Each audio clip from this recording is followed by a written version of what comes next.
आज की कहानी है कौवा और सांप। एक दिन एक कौवा घोंसला बनाने के लिए उपयुक्त जगह की तलाश में था। कौवे को जंगल में घोंसला बनाने की जगह मिल गई। कौवा तिनका तिनका इकट्ठा करके घोंसला बनाता था। एक दिन कौवे ने उसके घोंसले में अंडा दे दिया। कौवे के घोंसले वाले पेड़ के नीचे एक सांप का घोंसला था। सांप ने कौवे को अंडे देते हुए देख लिया। सांप को कौवे के अंडे का लालच था। एक दिन कौवा भोजन की तलाश में निकला। तभी सांप अपने घोंसले से बाहर निकला और कौवे के घोंसले की ओर चला गया। वह कौवे के घोंसले के सामने गया और एक एक करके अंडे खाने लगा।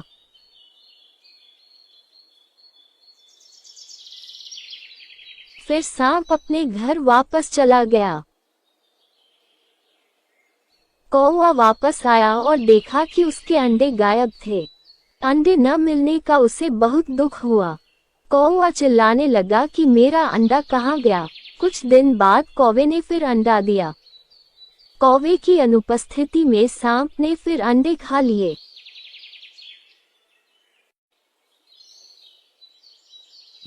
कौवा वापस आया और देखा कि उसका अंडा गायब है। कौवा बहुत चिंतित हुआ और उसने पूछा कि अंडे कहाँ जा रहे हैं। कुछ दिनों के बाद कौवे ने फिर से अंडे दिए, लेकिन इस बार वह भोजन की तलाश के बहाने पास के पेड़ में छिप गया। कौवे ने देखा कि एक सांप उसके अंडे खा रहा है। कौवे को बहुत गुस्सा आया और उसने सांप को मारना शुरू कर दिया, लेकिन कौवा असफल रहा।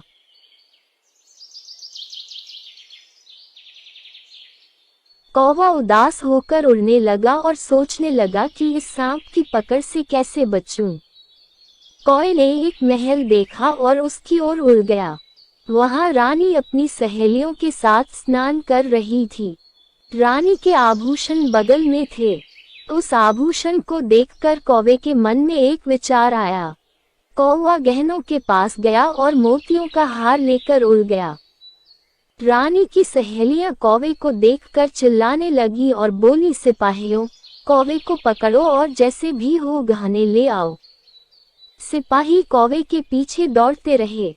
कौवे ने रत्नजड़ित चोंच उठाए और तेजी से उड़ने लगा, और सिपाही कौवे का पीछा करता रहा। सिपाही कौवे के पीछे भागने लगे।